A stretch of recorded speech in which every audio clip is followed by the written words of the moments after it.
aqui na página do ProLivres, se também atualizou aqui, tá? E de qualquer forma a gente vai dar um tempinho para as pessoas entrarem.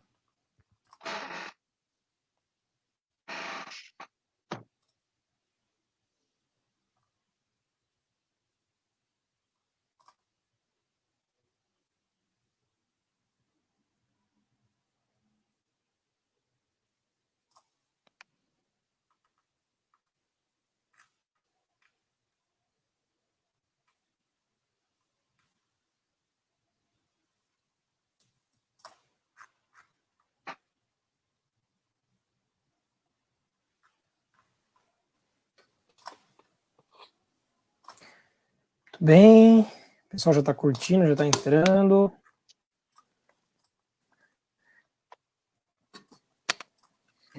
Aqui eu crio o evento, esse evento à consigo olhar vida. direto, né? Oi? Não entendi, Meli. Estou sempre olhando de lado. É. Isso é uma coisa que eu não consigo resolver aqui. Eu não sei para onde eu tenho que olhar nesse tablet aqui para ficar de frente, olhando para vocês. Você tem que localizar a lente da câmera. É uma coisa que acontece.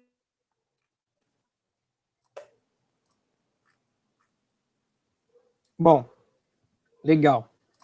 Muito bem. Eu não estou ouvindo. Vamos fazer uma publicação na página aqui, avisando que estamos online.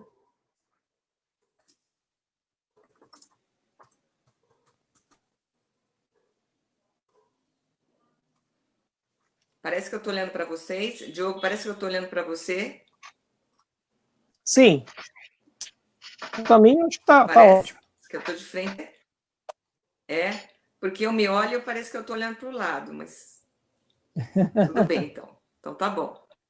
Isso me aconteceu muito quando eu estava gravando vídeos para publicar na minha página. Olhando meio de lado. Muito bem. Boa noite a todos. Primeiramente, aos participantes, os entrevistados da live. Boa noite, Antônia, minha colega de live ProLivres. E boa noite aos participantes da live, aqueles que nos assistem pela página do ProLivres. Nesse programa que eu iniciei com a Antônia em junho desse ano, um programa chamado Arte, Cultura e Educação. É uma iniciativa gratuita, onde a gente sempre traz temas relacionados à educação, cultura, arte. Então, já falamos sobre música, teatro, música, cinema, literatura, e hoje a gente está com o tema musicalização na infância, e trouxemos três gigantes aqui, né? Um casal maravilhoso, a Rosângela Andrade e o Robson, que fazem um trabalho maravilhoso. Eles têm uma página, vocês podem segui-los no Instagram, eu logo em breve vou divulgar aqui a página deles, Como Educar com Música. É isso, Rosângela? Depois você me corrige, tá? E a Meri Angélica, que é pedagoga também, professora e música, né, musicista. Então a gente vai conversar com essas pessoas, essas grandes vozes aqui, que têm propriedade para falar sobre música, né, e musicalização infantil, né? Abordaremos principalmente a questão da alfabetização, tá? Que através deles a gente vai conseguir comprovar de que é um dos os melhores mecanismos e os meios, né, de ensinar as nossas crianças através da música, né? E o que eu tenho aqui a dizer, né? A música, ela é a arte que primeiro nos vem, é a primeira arte que nós temos contato. Se vocês lembrarem, todo mundo sempre diz, né? Você ouve a voz da sua mãe desde a barriga, e a música chega também às crianças, né? Ainda na barriga. Então, logo, a primeira arte que temos contato é a música. E a música, ela nos chega como? Ela nos chega de modo imediato. ela nos chega de modo material. Os antigos, os grandes filósofos já diziam isso. Ela nos atinge de maneira material, ou seja, através das vibrações, né, das vibrações dos tons, né, e pela variação do tempo. E é dessa forma que a gente consegue, pedagogos, pais, ensinar muito melhor as nossas crianças, né, a própria linguagem, né, e é através dessa grande arte, poderosa arte, que a gente inclusive envolve as nossas crianças para o aprendizado. Mas eu vou deixar, primeiramente, a palavra para vocês, né? Então eu vou apresentar aqui, vou dar um breve relato do que é o trabalho de cada um deles, e é lógico que eu prefiro que eles mesmos falem melhor. A Meri é uma professora de música e empreendedora cultural. Ela leciona na EMIA, a Escola Municipal de Iniciação Artística. Desde 1996, organiza cursos nacionais e internacionais de música e de educação musical pelo Conservatório Musical do Brooklyn Paulista. A Rosângela Andrade está com seu marido, que possuem aí um grande trabalho em conjunto. Ela é educadora musical especializada em Music Learning Theory nas universidades de Buffalo e da Carolina do Sul, dos Estados Unidos. E ela desempenha um trabalho pedagógico com seu marido Robson Moura no canal Como Educar com Música, no YouTube e nas redes sociais, né? Tem bastante seguidores ali no Instagram, principalmente. Sou um dos mais novos seguidores de vocês lá. Então, vamos lá. Eu dou a palavra, primeiramente, né? Boa noite a todos. E a palavra para a Meri. Gostaria que ela nos contasse, em primeiro lugar, eu acho que seria uma ótima pergunta. Meri, como você conheceu o trabalho da Rosângela? Né? E por que você julga ser tão importante o trabalho dela?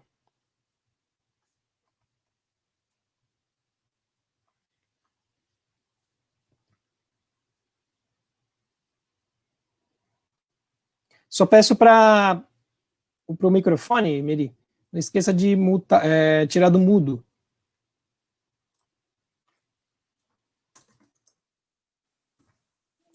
Desculpe, agora sim. Boa noite a todos. Perfeito.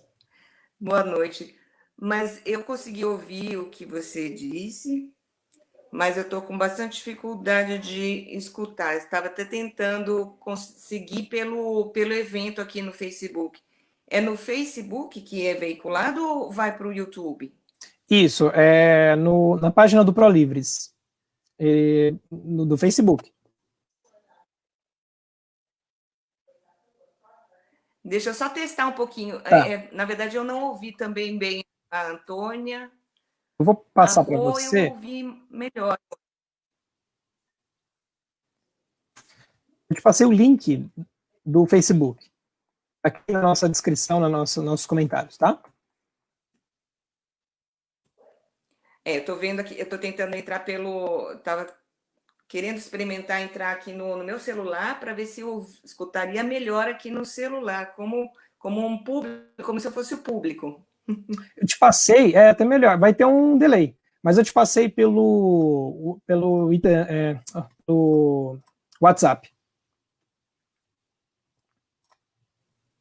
Vamos dar certo, porque não...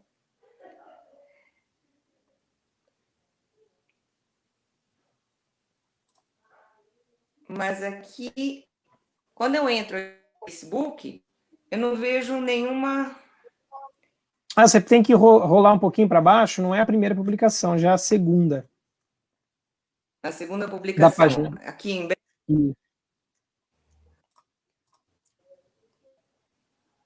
Não, ainda... Aqui na... Não. Eu acho que você tem que dar uma atualizada, será? As pessoas entram, né? Mas também você vai ter um problema, Meri, com o delay, viu? A gente vai perguntar, tal, você vai ouvir as coisas muito atrasada. Eu acho que mais fácil você tentar por aqui, pode até te atrapalhar um pouco. Enfim, quem entra aqui, eu não sei, tem que clicar para assistir. É na própria página do ProLivres. É que talvez dê uma atualizada tem um botão de atualizar, talvez apareça agora.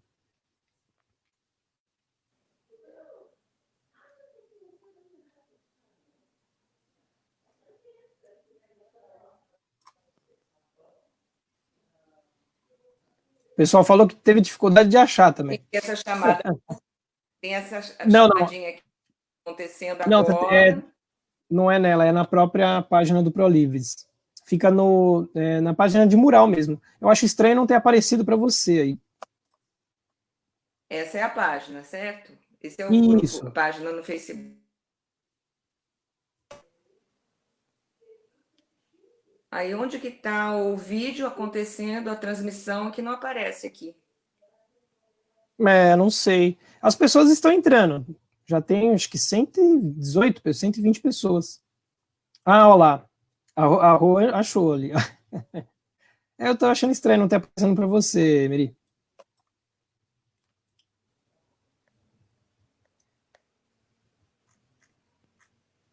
Bom, tudo bem. Vou Mas começar a vamos falar alguma iniciar. coisa para me apresentar, depois a gente vê como é que fica. Beleza. A Então, palavra é esse sua. trabalho com educação musical eu faço já há muitos anos. Eu dou as minhas aulas, sobretudo na EMIA, que é uma escola de iniciação artística, né? Lá não é só uma escola de música, é uma escola onde temos teatro, dança e artes visuais, né?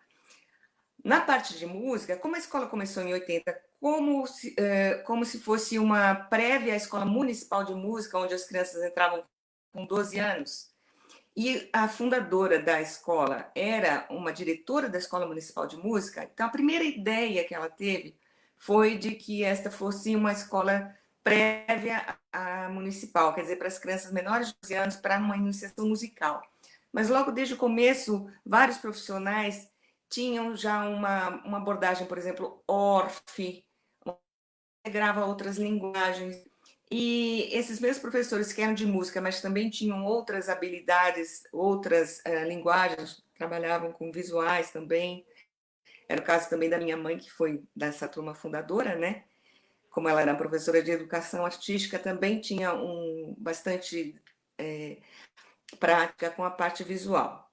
Mas era professora de doce e tinham lá vários professores de instrumento, de piano, de violino. E começou, então, com uma equipe assim pequena. Hoje em dia tem 50 professores. Nós ocupamos 3 casas num parque que fica ao lado do metrô Conceição, Zona Sul de São Paulo, e bem localizados porque a gente está no meio de um parque. E ocupamos essas 3 casas onde temos aulas de instrumento, algumas de instrumento, né? Porque o principal da escola são as turmas integradas, onde os alunos participam em turmas com 2 professores de linguagens diferentes, pode ser um de dentro de visuais, pode ser de teatro e música, pares de professores na faixa etária a partir dos 5, né? Eles entram aos 5, 6 anos. Quando chega a idade de 9 anos, aí as turmas são de 4 professores, as 4 linguagens trabalhando juntos. E depois, depois aos 11, 9 e 10 é isso que a gente chama teto. Depois aos 11, eles normalmente escolhem uma linguagem específica, ou teatro, ou dança, ou música, né? E aí para uma oficina específica nessas áreas, né? Na área de música, elas podem ir para banda, podem ir para oficina de criação musical, criação de instrumentos, criação musical. Essas são as oficinas, os cursos específicos de música, né? Ou percepção musical também, que eu trabalhei bastante para os alunos se formando, que eles se do M, né?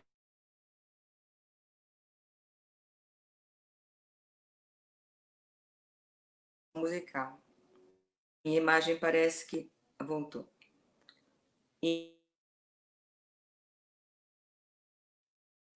alguns cursos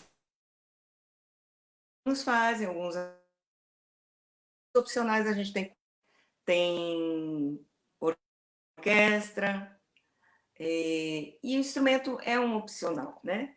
E lá eu trabalho com flauta doce, trabalho muito baseada na metodologia Suzuki, né? Mas eu trabalhei bastante com metodologia Kodai e com 12 e Orff, mas sobretudo com o Suzuki, porque é um instrumento, né, que é o que eu mais faço atualmente, mas organizei muitos, o Croze, os cursos Orff, que é uma outra pedagogia ativa importante, né? Eu fiz a Orff, que é uma organização aqui de São Paulo também, que tem trazido professores de fora, assim como eu trouxe muitos professores com a ajuda de algumas, a gente teve a ajuda que enquanto nos ajudou bastante. Tivemos alguma ajuda também de uma fundação suíça para fazer os cursos da Ucrose, e mais de 20 anos fazendo cursos internacionais, todos os anos, através do Conservatório Musical Brooklyn Paulista, em associação com várias com o SESC, com a USP, com a Universidade de Morumbi, que fazem parcerias conosco, cedendo espaço, às vezes dando uma certificação. Quer dizer, essas pedagogias, elas foram muito importantes para o amadurecimento, para a elevação do nível mesmo do trabalho de educação musical, tanto em São Paulo como no Brasil inteiro, porque esses cursos atraem pessoas do Brasil inteiro, né? Dessas áreas, quando vêm para São Paulo, também muitas vezes são convidados para outros locais do Brasil.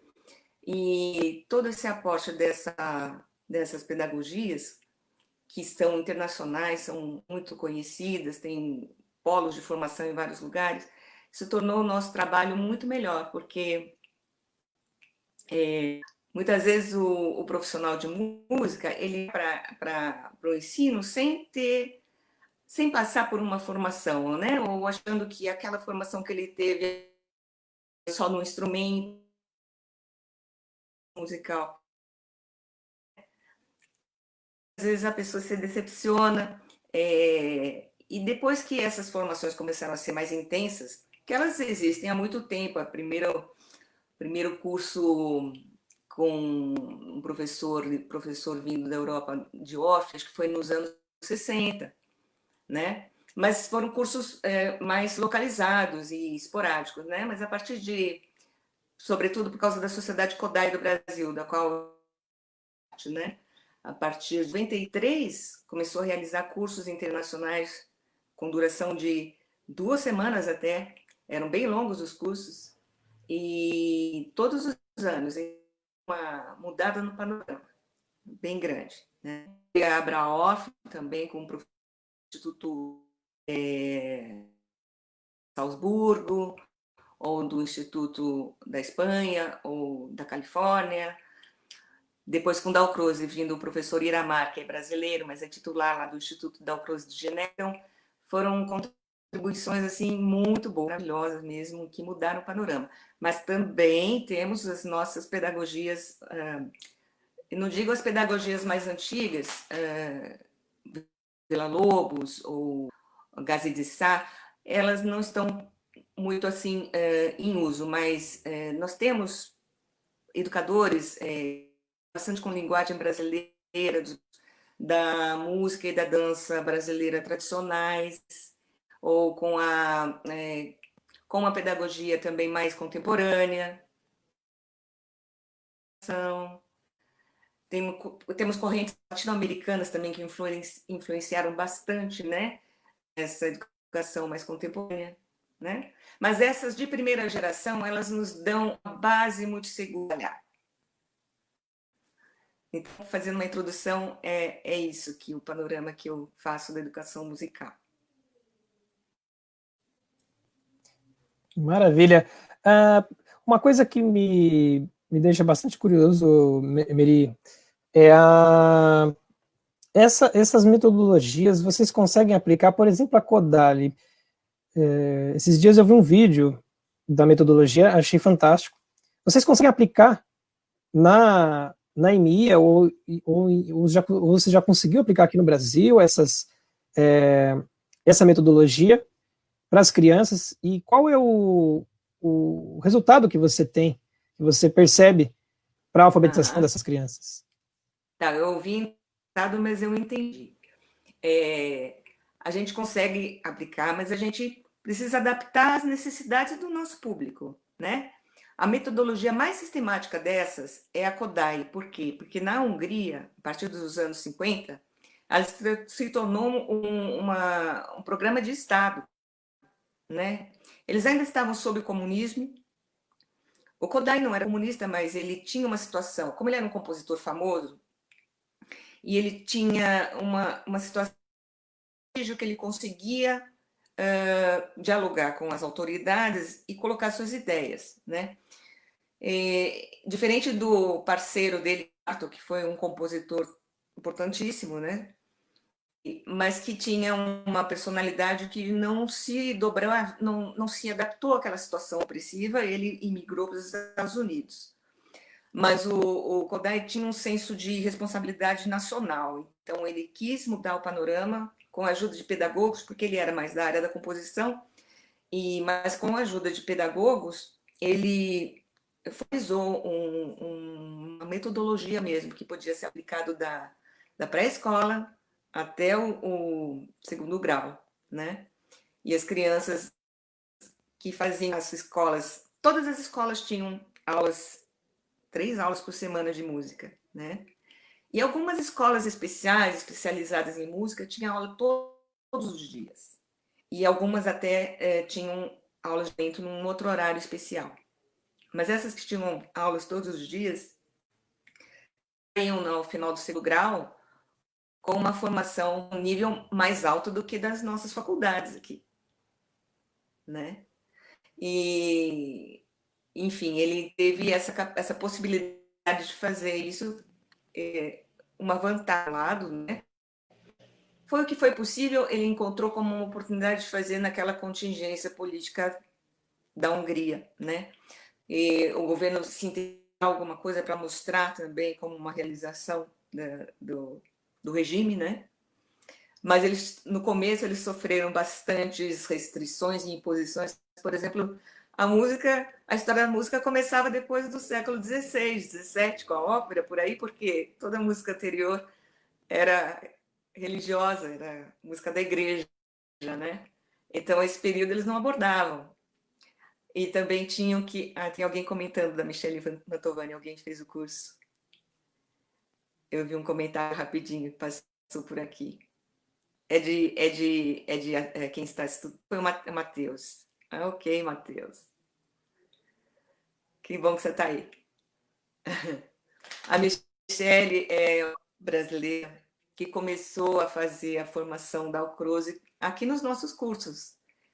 Todos os anos, vários anos ela fazia com a vinda do professor Iramar. Está formada pelo Instituto, já está trabalhando no Instituto. Ela está lá. Substituiu ano passado o professor, porque ele teve um problema. E a Michelle que deu o curso ano passado. E então o Matheus fez esse curso.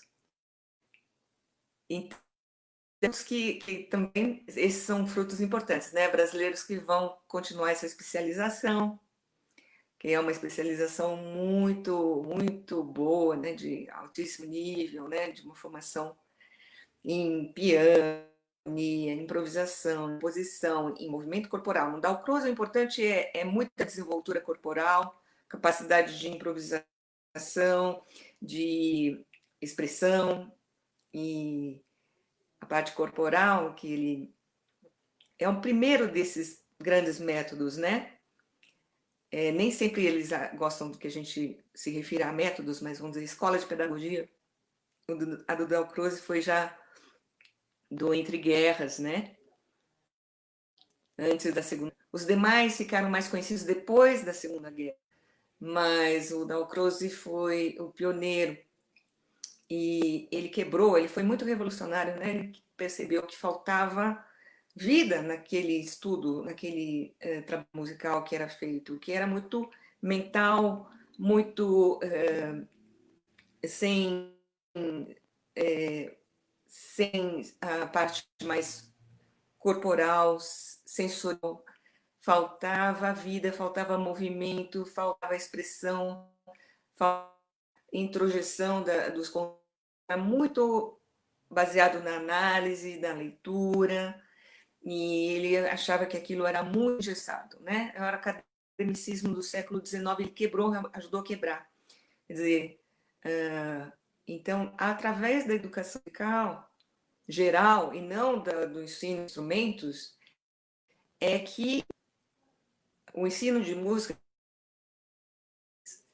é vivo, dinâmico e mais inteligente também. Aproveitando esse comentário, então, do Matheus, né? Falei do Dalcroze um pouquinho. Aí, falando sobre como a gente usa os métodos, né? Então, depende das circunstâncias, dos espaços e do público. Tudo você pode adaptar. Essas metodologias de primeira geração, vamos dizer assim, são chamadas assim, né? Não é que elas ficaram para trás, elas continuam atualíssimas, né? Não foram ultrapassadas pela segunda geração, mas elas atuam numa camada que eu considero assim básica, né? Elas dão fundamentos, ajudam a formar os fundamentos, né? Físicos, perceptivos, auditivos, vocais e de repertório, conhecimento de repertório também. Todos eles dão importância ao repertório consagrado, faz parte. Enquanto talvez as de segunda geração, elas não se atenham tanto a isso, né? Elas só têm mais a criatividade, a subjetividade. Mas essas pedagogias de primeira geração eu considero todas pedagogias aristotélicas. Elas se fundamentam numa intuição básica e fundamental, né, de que o aprender começa pelo sentido, né? São pedagogias ativas. Você aprende a fazer fazendo, você aprende a tocar tocando, você aprende a cantar cantando, né? E a partir da prática musical você vai compreendendo as estruturas musicais, o código, e assim por diante. Tá? Perfeito. Maravilha. Eu gostaria de aproveitar, então, e passar a palavra para o casal, Rosângela Andrade e Robson, para que vocês se apresentem e digam aqui, complementando o que a Miri nos passou, por que é tão importante a música para a alfabetização, né? E através de qual o método que vocês aplicam, que vocês julgam ser o mais eficiente, se vocês têm alguma vivência de algum desses métodos que a Miri comentou. Então eu passo a palavra para vocês, fiquem à vontade para se apresentarem. Boa noite a todos. Todos ouvindo? Será que sim?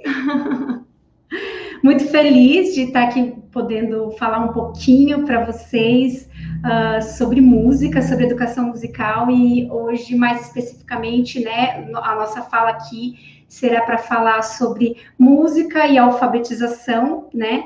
E, bom, eu vou começar... Nós dois, assim, a gente gosta de falar muito, viu? Então, eu vou tentar falar aqui resumidamente, depois eu passo a palavra aqui para o Robson, meu esposo. O Diogo já havia comentado com vocês, de fato, nós temos um canal no YouTube, aqui no Facebook também, lá no Instagram, que se chama Como Educar com Música, onde nós apresentamos, né, para os seguidores e o nosso público, num primeiro momento seria as mães, mas é óbvio que atraiu muitas professoras, principalmente as professoras de educação infantil, né? A ideia de se abrir um Instagram, Facebook e YouTube com esse nome, Como Educar com Música, ela aconteceu porque eu sempre, né, nós somos músicos, licenciados, formados em música, eu sempre dei aula de música para crianças, né? Mas eu nunca tinha pensado em fazer justamente essa ligação entre a música e a alfabetização. Eu sempre pensei muito na música de uma maneira mais pura, justamente dessa forma, usando dos educadores, os métodos ativos e como os educadores, como nós podemos usar a educação musical em sala de aula, sempre pensando muito na música de uma maneira assim, em apresentar para a criança de uma maneira mais pura. Porém, eu não vou contar toda a minha história, que é uma história muito longa, né? Mas eu sou mãe do Heitor, o Heitor tem 5 anos, né? Eu já contei essa história lá no meu Instagram, todo o meu testemunho aí de vida, mas quando o Heitor tinha 8 meses, eu tive um câncer, né? Um câncer de ovário, e nesse período eu parei com a minha vida, o Robson também, e o meu filho, nesse período, ele foi cuidado por outras pessoas, ele ficou mais ou menos uns 6 meses aí sendo cuidado por pessoas da família, por amigos próximos, e antes disso, antes de eu descobrir esse câncer, e de eu precisar me afastar, né, eu precisei me afastar por esse período aí, em que estava em tratamento, eu estimulava muito o Heitor a cantar, principalmente na abordagem que nós vamos falar um pouquinho também de Edwin Gordon, que era uma abordagem, né, um educador musical em que nós estávamos estudando. Então, ele já estava sendo muito estimulado musicalmente. Mas nesse período, então, eu me afastei, né, e quando eu retomei, né, fiquei curada, graças a Deus, já contei toda essa história, mas quando eu retomei a minha atividade materna, né, eu percebi que o meu filho, ele não estava falando, né? Ele já estava com 1 ano e 2 meses, ele não falava nem mamãe e papai, né? E ninguém estava percebendo isso, porque eu sempre digo assim, a mãe sempre sabe que tem alguma coisa errada, a mãe sempre, talvez seja a pessoa que perceba mais rapidamente. E ele não estava falando, ele não apontava, ele não mantinha o olhar, ele até olhava, mas ele não tinha um bom contato visual, né, o que seria necessário, e também ele não estava alcançando, ele não estava dentro dos marcos do desenvolvimento para a idade dele. E aí começou mais uma luta aí, nós fomos atrás de vários neuros, e levantou-se a hipótese do autismo, né?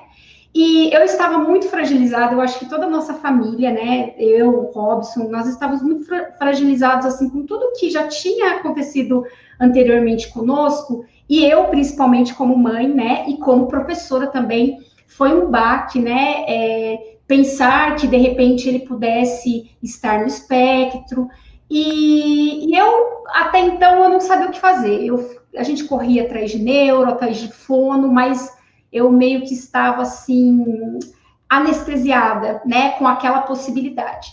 Bom, resumidamente, levamos em vários neuros, descobrimos a otite média secretora, ou seja, o Heitor não estava ouvindo bem, né, de forma limpa, né, os sons, e aí eu conheci uma fono, que dentre tantas, né, que passamos, eu conheci uma fono, e me apaixonei por essa fono, e me apaixonei principalmente pelo trabalho que ela fazia. Ela permitia que nós entrássemos na sala, que nós filmássemos, e ela sempre me dizia, faça em casa. E assistindo essa terapia, né, onde meu filho fazia essa terapia com ela, eu percebi que os exercícios que ela usava, nada mais eram que sons, né? Eram exercícios sonoros e que muitas vezes ela também usava música, ela usava um pouco de poesia, de trava-língua. E aí eu falei, mas espera, eu sei fazer isso, né? Eu sei fazer isso, eu faço isso com os meus alunos.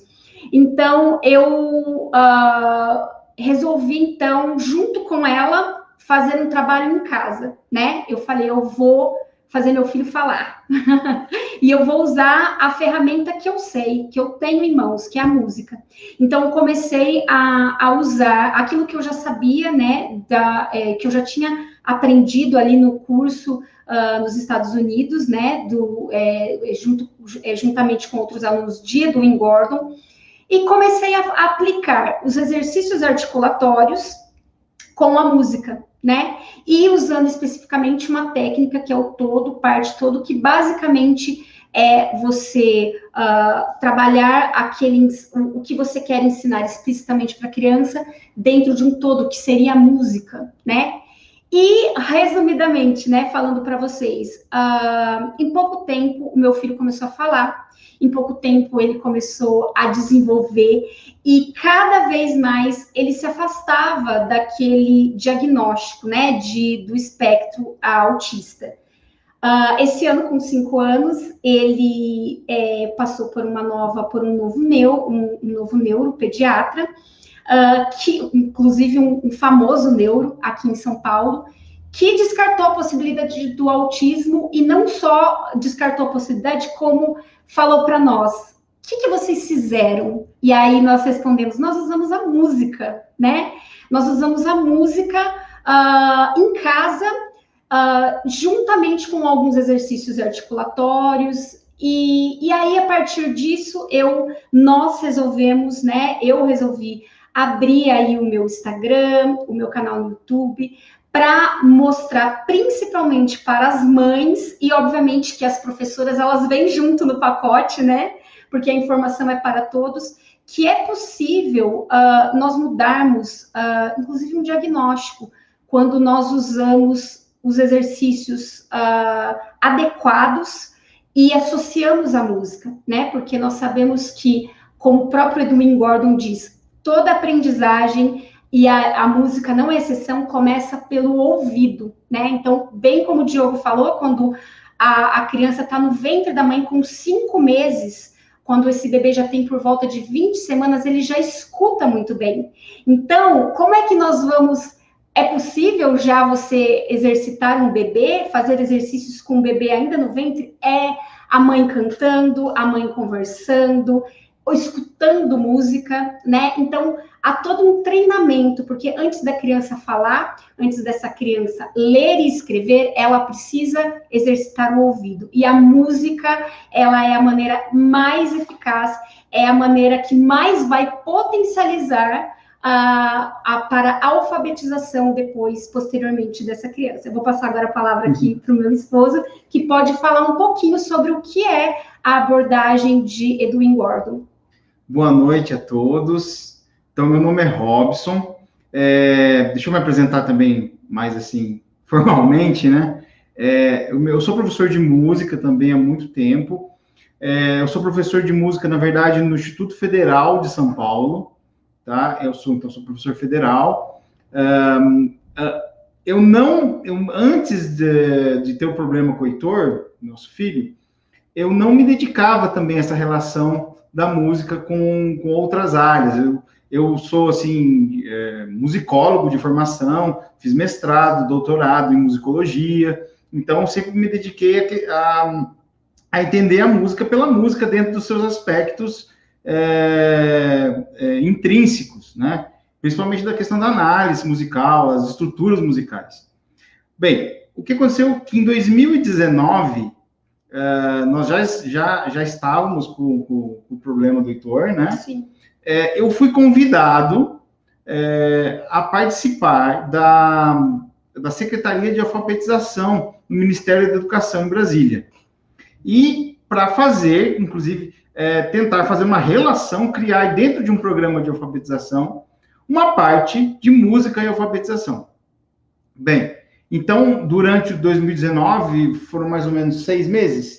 6 meses nós moramos em Brasília e eu tive uma pequena participação na chamada Política Nacional de Alfabetização, que um dos artigos do texto, do decreto, fala que a musicalização deve ser usada também como prática alfabetizadora. Tá? Essa foi uma minha pequena participação nesse decreto. Então, lá em Brasília, eu acabei tendo contato com muitas pessoas e sabendo um pouco mais sobre a alfabetização, sobre pesquisadores que pesquisavam essa área, e sobre o que hoje se chama de alfabetização baseada em evidências. O que é isso? Ou seja, quais são as práticas, quais são as teorias que mais reúnem evidências científicas que podem ser eficazes, né? Então, existem práticas dos professores no dia a dia do professor, que o professor fala assim, mas isso deu certo comigo. A gente chama isso de evidência anedótica, porque ele deu certo, mas dá certo com outras pessoas, em todo lugar, em todo momento? Ninguém sabe. A alfabetização baseada em evidências é quando você faz uma pesquisa sólida, científica, e reúne argumentos sólidos de que aquela prática realmente funciona, certo? E qual é a minha surpresa ao descobrir que, infelizmente, a maioria das práticas alfabetizadoras que nós temos no Brasil, que os professores aprendem nos cursos de pedagogia, não são baseadas em evidências sólidas. São baseadas, e muitas vezes, em pedagogias extremamente ultrapassadas, da década de 30, da década de 40, que hoje em dia, em quase nenhum lugar do mundo, mais são aplicadas, somente no Brasil. Bem, eu descobri, por exemplo, que existem alguns requisitos básicos para a alfabetização. Um desses requisitos é a consciência fonológica, né? Ou seja, a criança precisa ter a consciência de manipular os sons da fala. Então, antes da criança aprender a ler, ela precisa dominar a oralidade, né? E ela precisa dominar e manipular os sons da fala. E ela precisa, depois de manipular o som da fala, fazer a relação entre som e letra, entre fonema e grafema.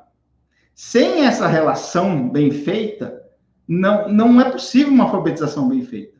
O que tem acontecido? As pesquisas têm demonstrado que muitas crianças chegam aos consultórios, chegam às clínicas, chegam aos grupos de estudo de muitas universidades, aparentando ter distúrbios.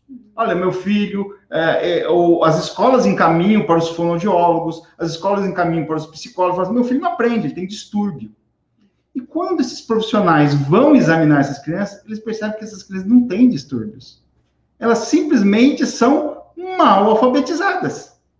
E elas aparentam ter distúrbios. Então, é uma situação muito grave que nós nos encontramos. Mais de 50% das crianças que terminam a terceira, quarta série, não sabem ler nem escrever bilhetes simples, certo? Então, é uma situação muito grave. E nós começamos a ver ali que, se a consciência fonológica é manipular sons, música também é manipular sons. Então, a relação poderia ser muito grande, né? E nós já tínhamos voltado dos Estados Unidos, onde tivemos contato com a teoria da aprendizagem musical de Edwin Gordon, e posteriormente descobrimos que os discípulos de Gordon já estavam trabalhando com isso. Inclusive, nós conhecemos a professora Maria Rúnfula, que é da Universidade de Buffalo, tá, no estado de Nova York. Ela, junto com um grupo de outras professoras, ela fez um grande estudo examinando vários grupos de crianças, no qual um grupo era aplicado exercícios de musicalização. No outro grupo, só exercícios de consciência fonológica. E num terceiro grupo ainda, nenhum nem outro. Somente aquelas práticas chamadas práticas espontâneas. Práticas espontâneas que é muito comum hoje em dia no Brasil, né? Bem, a surpresa foi que, depois de um tempo, essas crianças foram testadas e o grupo que melhor se saiu foi o grupo que teve aulas de musicalização. Inclusive, melhor que o de consciência fonológica. E o grupo de consciência fonológica foi em segundo lugar e o outro grupo praticamente não teve desenvolvimento. Tá certo? Então, esse estudo traz evidências fortes que se a música estiver associada aos pré-requisitos da alfabetização, ela pode trazer vantagens cognitivas para a criança. Porque quando a criança aprende a ler e escrever, acontece uma mudança cerebral. É desenvolvida uma área nova no cérebro, né? E essa mudança cerebral, ela tem momentos para acontecer.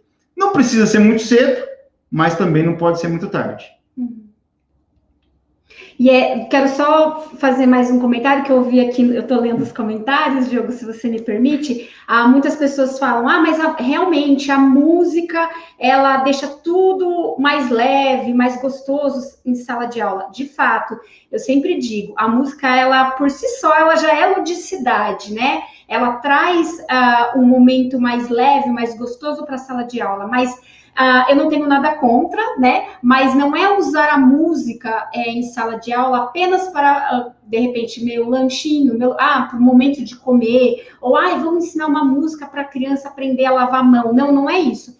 É usar a música, apresentar para a criança, de fato, uma música grandiosa, música clássica, as canções, uma variedade de canções. É isso que Edwin Gordon também fala. Então, trabalhar com as canções sem palavras, né? Então, posso dar um exemplo, Diogo e Antônia?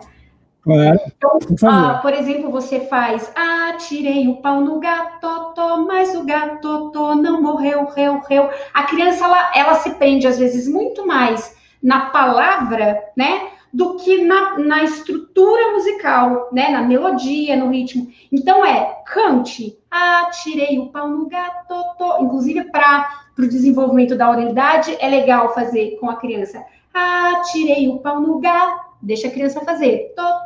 Mas depois que você já brincou com as palavras, né, juntamente com a melodia, você tira as palavras e deixa, e o que vai, obviamente, ficar é a música.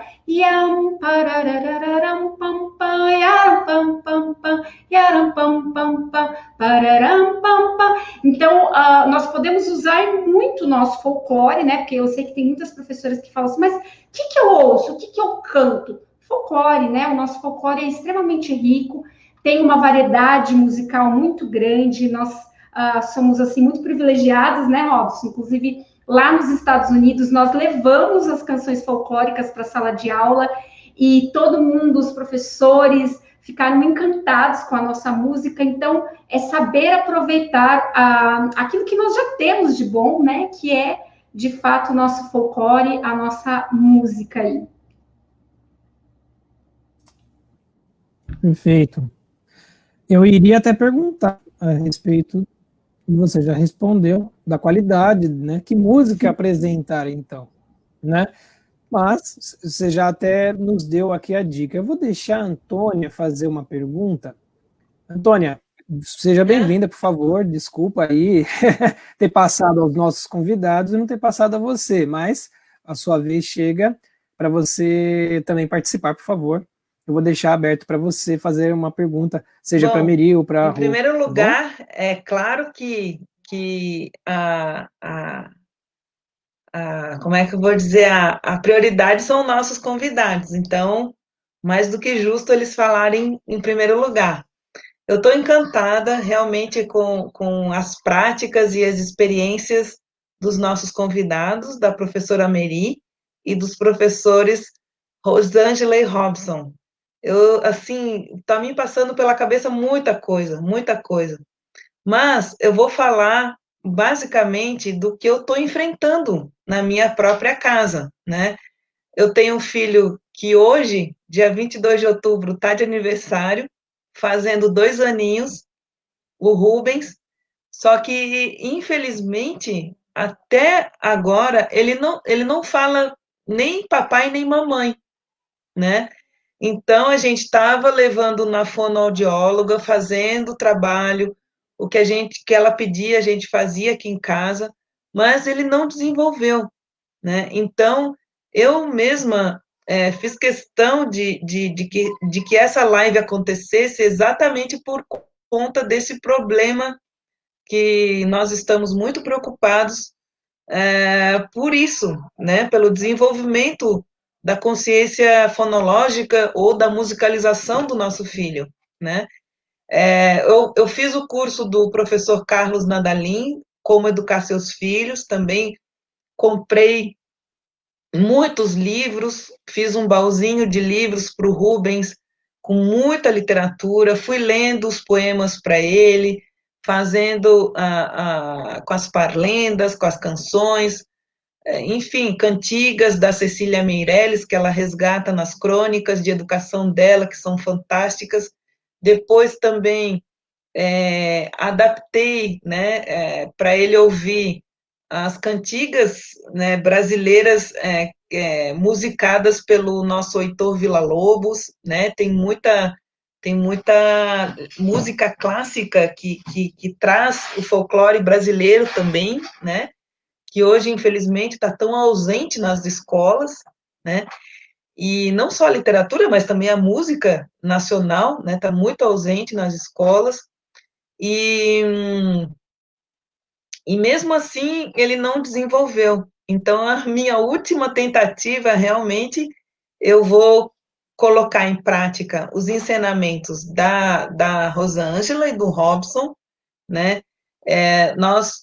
Essa semana, o nosso filho foi para um neuropediatra, ele fez aqueles testes do desenvolvimento, ele está no nível 4, né, que o máximo seria 2, ele está no nível 4, foi encaminhado pelo neuro para uma nova fonoaudióloga e um psicólogo. Então, eu acredito que agora, com esses 2 profissionais, e mais com os ensinamentos do como educar através da música, né, do canal da Rosângela e do Robson, nós estamos muito preocupados, né, e o neuropediatra, ele falou, não, o filho de vocês não tem nada, ele é perfeitamente normal, né, ele é ativo, ele se comunica, né, balbuciando muito, falando só assim, mas ele não tem nenhum problema, está faltando a introdução musical ou a pré-alfabetização dele. Isso ele já nos adiantou, né? Então, eu agradeço muitíssimo a presença de vocês 3, né? E a Meri também trazendo seu vasto conhecimento e experiência nessas metodologias que, como ela bem disse, já não aparece nem na universidade, né? Na nossa universidade brasileira, talvez a pública ou particular, não sei, mas assim, cada vez está desaparecendo, né? Esses grandes mestres da educação musical. Eu só queria, então, perguntar para a Rosângela, uma mãe como eu, por exemplo, que está com um filho de 2 anos, que ele não fala nem papai e mamãe, ele não ata nem desata, né? Tá assim naquela emperrado, vamos dizer assim, né? Eu dou o melhor por ele, né? Procuro dar a melhor educação, a melhor literatura, a melhor orientação, né? Talvez eu também não tenha sido tão assídua, né? A gente também tem um pouquinho de culpa ali. Eu queria perguntar para a Rosângela, então, como que uma mãe como eu pode começar? E qual é a frequência, né, ideal para a criança começar a se adaptar a novo desenvolvimento do cérebro, como disse o Robson? Ou seja, o que está faltando, né, para essa criança seria iluminar uma área do cérebro, né, que ele não tá conseguindo fazer até o momento. Oi, dá para ouvir? Dá. Primeiro eu quero só responder, uma pessoa perguntou onde eu arrumaria, onde eu conseguiria um material sobre música e alfabetização. Meu e-book, gente, ele é gratuito, tá bom? Eu acredito que o Diogo vai deixar o link para vocês depois, mas você vai encontrar nesse e-book, e eu vou também falar com a Antônia sobre isso. Vocês até desculpem que o Robson está só atendendo aqui uma pessoa aqui do lado, acho que pode ser que esteja aparecendo um som aí no fundo. Mas,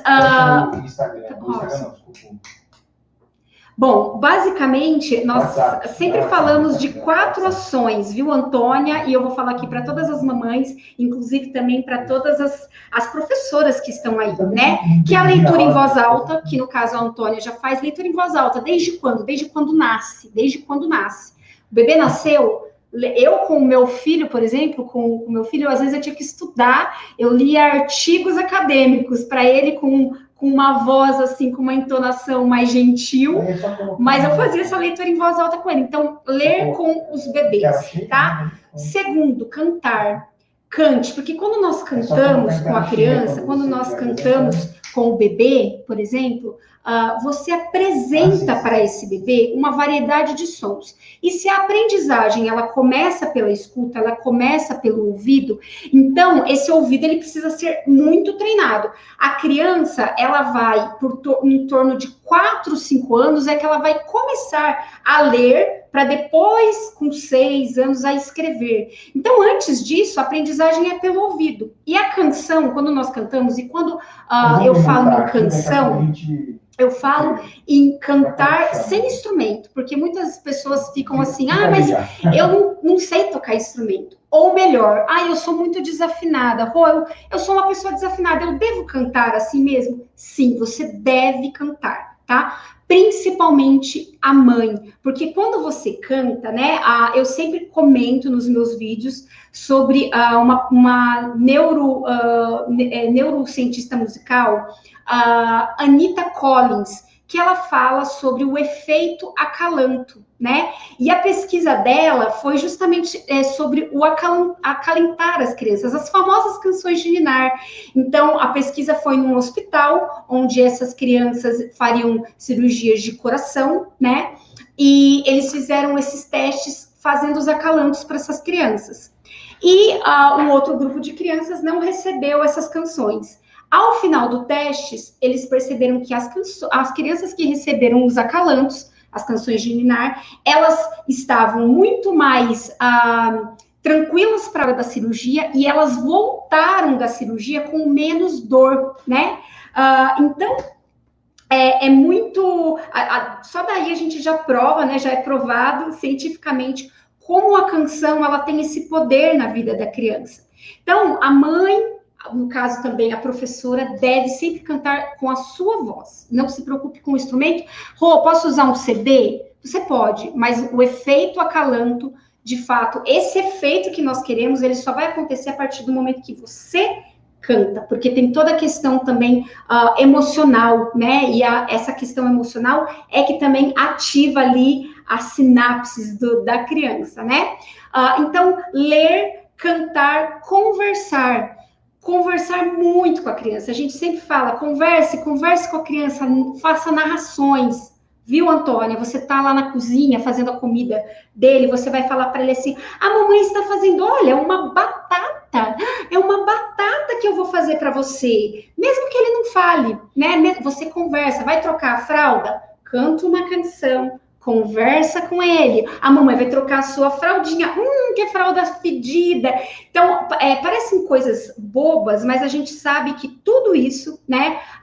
Todas essas ações, elas é por meio dessas ações que a criança ela vai desenvolver a oralidade. Criança não está falando, o que nós podemos fazer por meio das canções? E no caso, né, a última ação que eu coloquei aí seria o escutar música clássica, escutar de forma ativa, põe uma música clássica, dança, né? Porque quando a criança ela ouve uma música clássica, por exemplo, ela está ouvindo vários timbres, ela está ouvindo vários andamentos. A gente não tem noção de quantas possibilidades sonoras, quantos elementos a gente está apresentando para uma criança quando ela ouve a música clássica.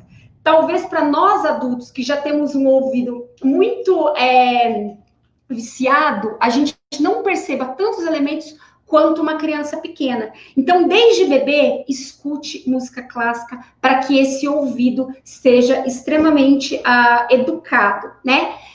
Para você fazer, Antônia, com seu filhinho, canções em que você coloca ele de frente para você. né? Então, aquelas famosas canções de brincos, né? Os brincos, serra, serra, serrador, serra. Quando você faz uma brincadeira como essa musical, que tem um ritmo, você tem que. É olho no olho. Ele tem que olhar para o seu olho. E aí tem também a questão de você fazer a brincadeira em que você tem uma expectativa, você gera uma expectativa. Então, quando você faz serra, serra, serrador, serra o papo, você coloca a criança para baixo, ela vai esperar você voltar para falar vovó! E aí, quando ela te encara, quando é olho no olho, ela olha na sua boca, ela está aprendendo.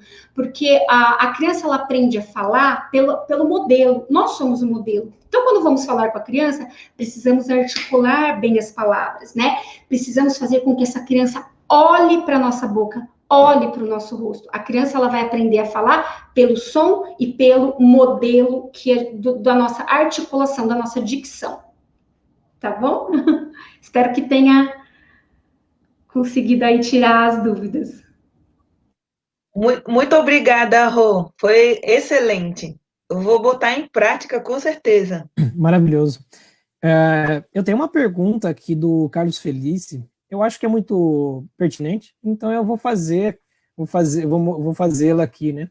Platão, na República, fez uma afirmação sobre o colapso da cultura grega pela mudança que foi feita na educação das crianças, retirando o ensino de música como uma disciplina básica na formação individual. Inclusive, faz uma relação entre os estilos musicais e a influência nos estados de humor, e, consequentemente, na cognição. Como se estabelece a relação entre o tipo de música para o desenvolvimento cognitivo do indivíduo e a formação da personalidade? Eu gostaria de direcionar essa pergunta a Meri, né?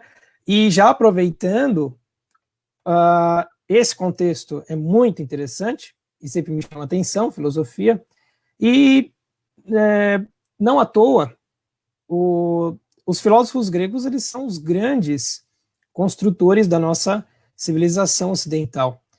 E essa colocação a respeito da música, que a música depois, mais tarde, ela é até inclusive incorporada nas artes liberais, como nas artes do quadrívio. Então, ela sempre teve um grande destaque por esse aspecto educativo, né, propedêutico.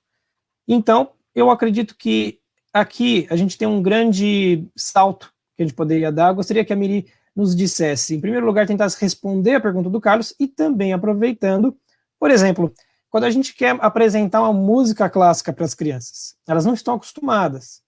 É até meio difícil você introduzir, você precisaria então contextualizá-las. Como que a gente pode fazer isso? Por exemplo, através do balé, porque a gente sabe que todas as músicas clássicas, as óperas, sinfonias, contam uma história. Então, em primeiro lugar, como que a gente poderia trazer para as crianças em sala de aula, por exemplo, algum contexto onde aquela música fizesse mais sentido para elas? São duas perguntas embutidas aí.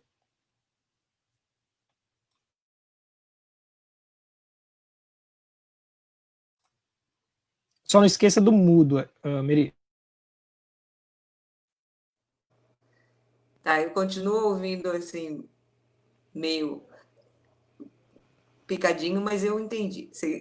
Eu vi o comentário do Elite, né? E aí você está falando da música clássica. Bom, acho que o importante é a imersão, né, no ambiente. Como é que cria essa imersão, né? Bom, eu tenho trabalhado em lugares já muito favoráveis. Na verdade, eu não tenho trabalhado em espaços hostis, né, de uma cultura ruim. Eu já venho trabalhando com escolas de arte, então as famílias são propícias, né? Elas são abertas e são abertas. Então é muito fácil trabalhar com as crianças. Então a coisa começa lá com os pais, né? Os pais têm que gostar de boa música. E quanto mais cedo, o Kodály falava que aos novos, aos estudantes, é o melhor, né? Introduz as melhores obras, não só em música, né? mas as realizações mais altas da humanidade. Para os jovens, eles vão adquirir um padrão de exigência, né? Um gosto elevado. Então, isso precisa ser trabalhado em casa, né? Em casa. Então, se a família tem um bom gosto, vai atrás de uma boa cultura, se cultiva a cultura de alguma maneira, então fica muito mais fácil para as crianças. Agora, ambientes hostis, né? Aí as pessoas têm que começar um pouco, fazer uma média com o repertório que eles têm, né? Então, o jovem de periferia, ele é muito afeito ao dia. Então, quem trabalha com esse tipo de público, então muitas vezes vai trabalhar bastante com percussão corporal, né? Quem tem a lidar com rap pode fazer grandes coisas. Então, tem que conhecer a cultura local também e ver o que você pode aproveitar. E outra coisa muito importante, mesmo entre as classes populares, os pais e avós conhecem melodias e brincadeiras tradicionais das suas regiões. E essas são um manancial de poesia, de movimento, jogo, histórias, né? Então, explorar isso, eu me basei muito na Télio, que é uma outra mestra, que é uma pesquisadora brasileira da cultura da infância e dos cantos de trabalho. E ela transmite esse amor à cultura tradicional. Nós temos uma cultura tradicional ainda muito rica no Brasil. E isso é uma fonte de alegria, de construção, de comunicação entre gerações, de interação entre gerações. E se você coloca no espírito do lúdico e do compartilhado, comunitário e familiar, as coisas fluem, sabe? Você não pensar em escolarização, né? A escolaridade, os esquemas escolares precisam de saber com isso, né? E não só na música, né? Aliás, ajudam a arrumar nas outras disciplinas, que tudo precisa ser mais vivo e integrado, né? Na educação musical, esses pedagogos ajudaram muito a gente a integrar, por exemplo, o corpo, a poesia, a dança, os jogos, né? Essas pedagogias, o Dalcroze tem um aporte muito grande do corpo, o Orff da interlinguagem com poesia, danças tradicionais, e na verdade, isso tudo está na cultura popular, está na cultura tradicional. A cultura tradicional, ela é assim, ela une poesia, dança, movimento, né? E a gente tem aí uma fonte de inspiração, de ideias e de estímulo, né? Uma coisa viva. Tem que buscar isso aí e explorar. Então, daí, dessas coisas, assim, às vezes mais simples, você vai às grandes obras, né? Sempre com uma ideia realmente que é saudável, que é música de boa qualidade, né? Não importa se de que gênero exatamente, a qualidade faz sentido, as pessoas desfrutam, fluem, então tá muito bem. Né? Tem que aproveitar o que você tem de melhor, o que você alcança de melhor, as pessoas com que você está trabalhando, né?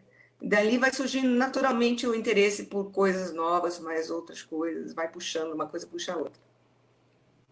Era isso que eu queria falar. Ótimo. Maravilha.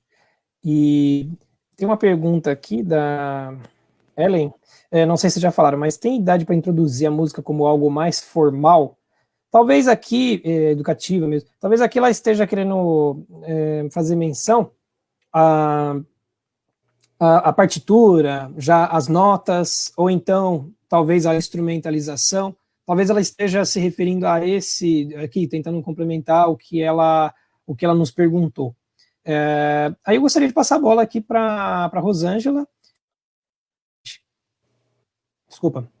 Fiquei mudo aqui. Para o Robson novamente. Isso, vou deixar, já falei bastante, né? Vou falar, o Robson vai falar então um pouquinho. Bem, a pergunta é se tem idade para introduzir a música como algo mais formal, né?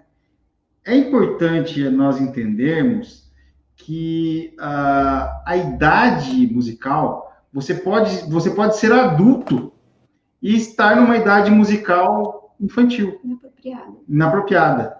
Porque se você não desenvolver suas capacidades, né,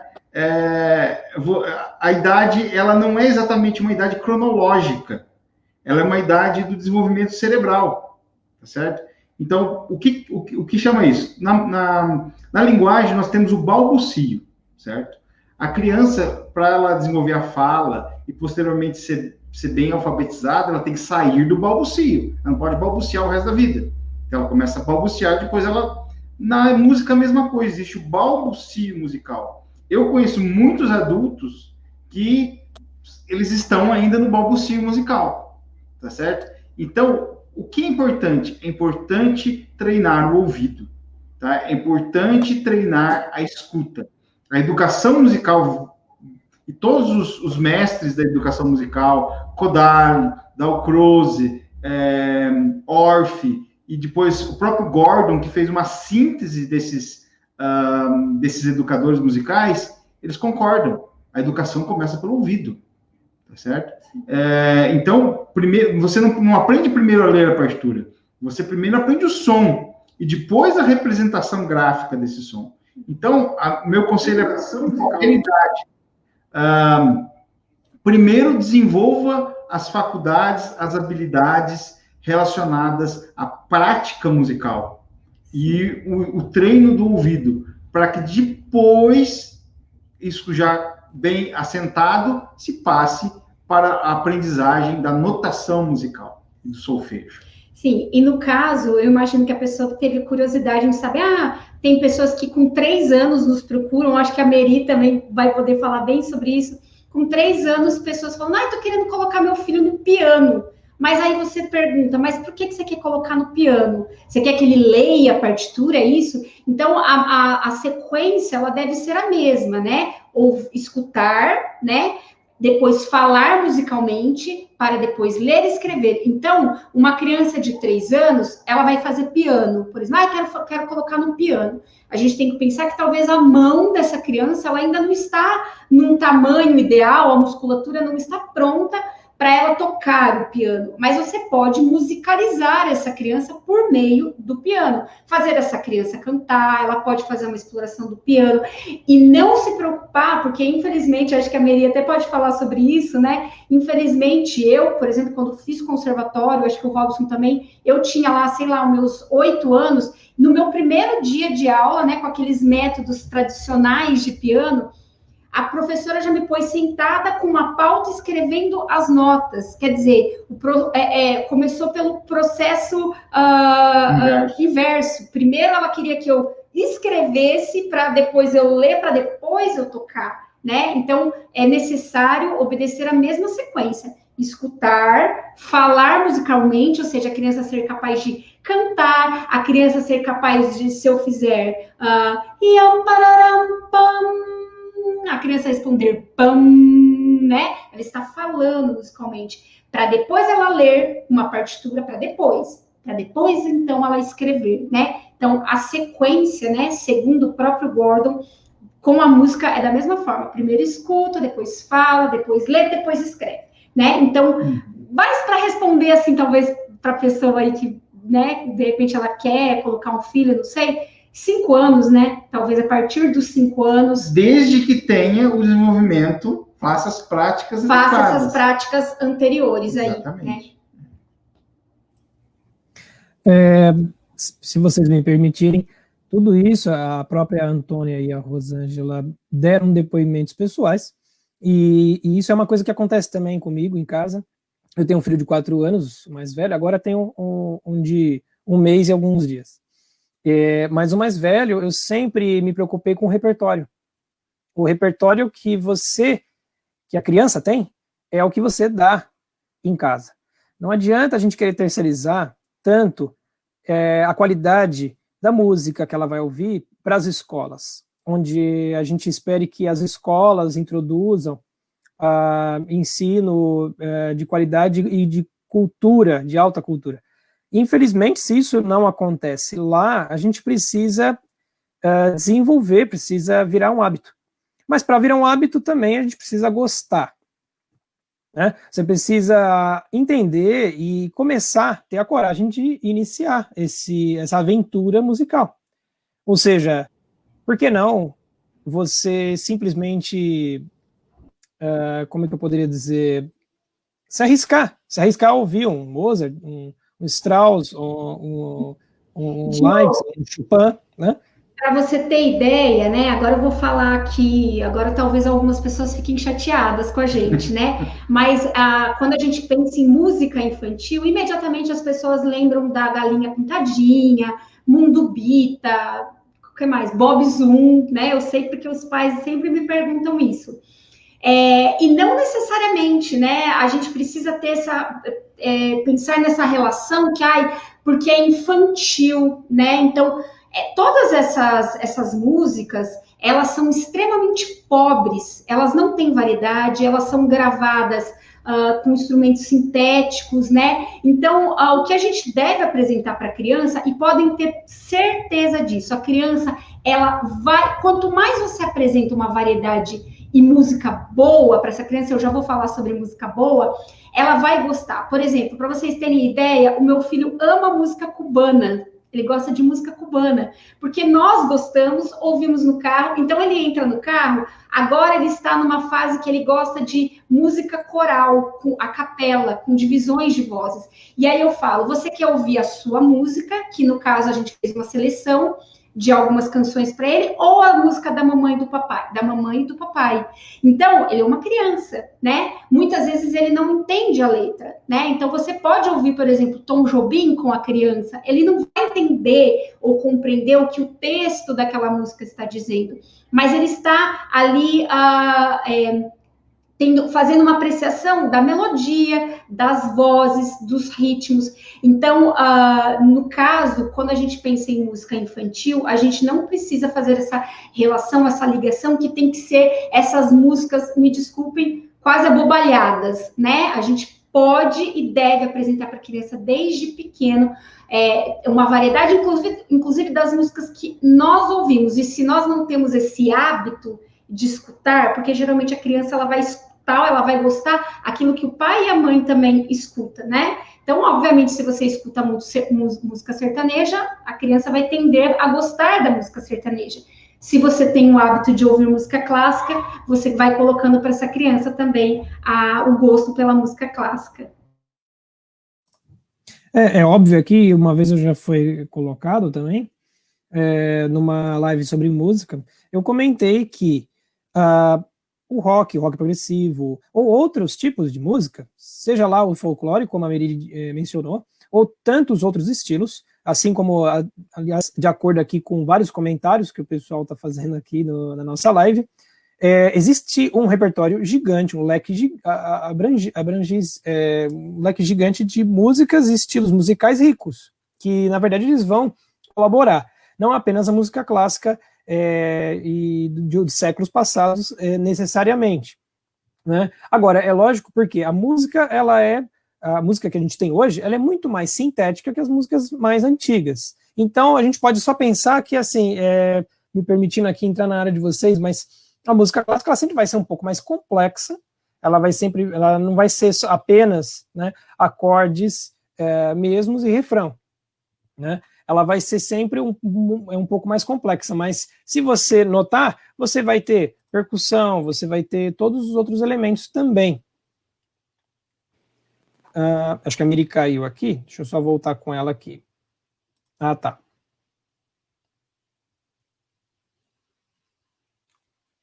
Ótimo. Eu gostaria de acrescentar aqui... desculpa, Miri, está no mudo, pode falar.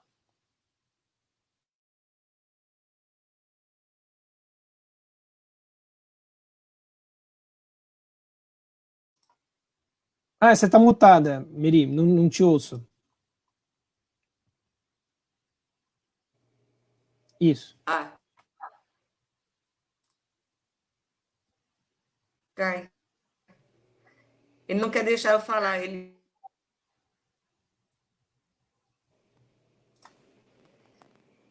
Vamos ver se eu consigo falar. Tá me Eu te ouvindo, coloquei né? no celular. Pronto. Será que agora é Então melhor? aqui é melhor. Eu saio daqui, eu vou sair do tablet, acho que vai ficar, Beleza. vai ficar melhor. Porque o tablet não está aguentando muito, não, pelo jeito. Tá mais limpo agora. Então eu fico aqui agora. Perfeito. Pode me tirar daqui do tablet, não sei como é que eu faço para sair aqui. Tá, não, tudo bem. Já tá fora. Bom, Tá bom.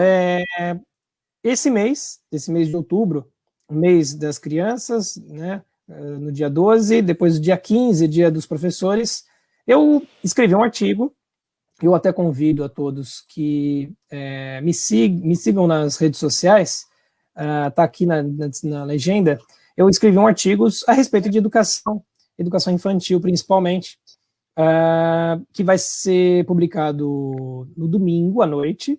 Então, vocês me seguindo, vocês vão ter acesso ao link que eu vou publicar, que eu vou divulgar nas redes sociais, desse artigo que eu escrevo para a revista Esmeril, tá? Então, sejam muito bem-vindos aí à minha página, porque ali eu tenho uma colaboração sobre esse tema, principalmente esse tema da educação infantil, e eu acredito que vai até complementar aqui aos estudantes curiosos, né, e quem queira aprimorar mais, né, e deem sugestões, por favor. Bom, eu acho que assim, a gente tem muito conteúdo para falar, esse é um tema vastíssimo, a gente tem muito comentário aqui, bastante gente está nos assistindo, praticamente a gente chegou a 200 pessoas, eu agradeço muito a presença de vocês, dos participantes, e eu gostaria que vocês dessem palavras finais, ou então se alguém quiser ainda mencionar alguma outra colocação sobre alguma pergunta que fizeram aqui nos comentários, né? E a Antônia tem aí uma novidade, na verdade ela vai ela tem um momento homenagem ao Rubens, ao filho dela, né? E ela vai cantar um parabéns para ele, né? Mas eu deixo a palavra para vocês, Rosângela ou Meri, se quiserem acrescentar alguma coisa, por favor. Bom, se eu fosse dar um recado para educadores musicais, ou para quem quer ser educador musical, é dizer que não precisa se preocupar com equipamentos, com materiais, que o professor bem formado, ele providencia o material, porque ele vai saber lidar com as condições que ele tiver, com o material que ele tiver, e vai saber produzir, obter o material. Isso é o de menos. Ele precisa ser bem preparado, ter bastante repertório e saber se impor. Quer dizer, a música é tão importante ou mais do que as outras disciplinas. Isso a pessoa tem que deixar muito claro. Ele não está ali para ser recreador, para fazer festinha. A sua área é tão ou mais importante, porque para a educação infantil é mais importante. A música, as artes são muito importantes. E pensar mesmo de trabalhar arte integrada. É muito mais alegre, muito mais integral, muito mais verdadeiro, se você puder trabalhar integradas as artes. Porque reflete mais a realidade da vida e das obras, das maneiras de viver a arte que a gente encontra nas culturas, mais orgânico, né? Principalmente por uma formação assim de base, né? É isso. Perfeito, a Rosângela e o Robson. Bom, eu quero, então, encerrar convidando todos vocês para me acompanharem, tanto aqui no Facebook, como lá no YouTube, lá no Instagram. O endereço é @comoeducarcommúsica. Dizer que eu tenho meu e-book que fala um pouquinho sobre alfabetização e música, todas as técnicas que uso, todas as informações também sobre abordagem fônica vocês vão encontrar lá. Eu tenho um curso que se chama temos um curso que se chama Do Som à Letra. Nesse momento ele não está aberto, né? Mas logo em breve, em novembro, nós vamos abrir para novas turmas.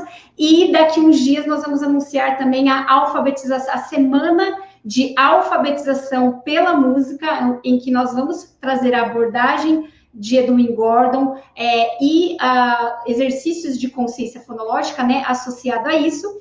E deixar aqui um recado final para todos vocês, para todas que são mamães, as professoras também, que a aprendizagem ela começa no nascimento e nunca é cedo demais para aprender. Então, com seus bebês aí na barriga, comecem aí a aprendizagem das suas crianças. E da minha parte também, eu queria agradecer muito a participação e dizer que o melhor que você pode fazer, tanto sendo professor, quanto mãe ou pai, é cantar para o seu filho, para a sua criança. Não tem nenhum tipo de instrumento. Cante, cante. Tá certo? Cantar é a melhor coisa. Tá certo? Essa é a nossa... é terapia para você também que está cantando, não só para a criança, né? Mas cantando você também vai aprender e muito. Você vai aprender música, afinal de contas, música é para todos, né? Então basta a gente começar. Parabéns. Muito bem. Parabéns. E o Rubens fugiu? Bem na hora do pique-pique? O Rubens, ele não quis ficar aqui comigo. Ah, que peninha. Rubens, Vem, Rubens. Tem que pegar ele lá. Vem, filho. Vem, amor, vamos cantar parabéns para você, meu filho. Chama ele, isso. Aqui. Olha! Tá fazendo 2 aninhos hoje. Faz aniversário hoje. Parabéns pra você,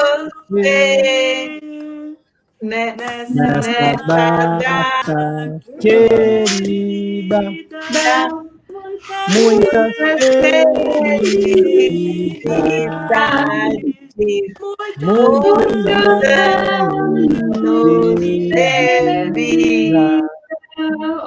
Do Rubens Nada.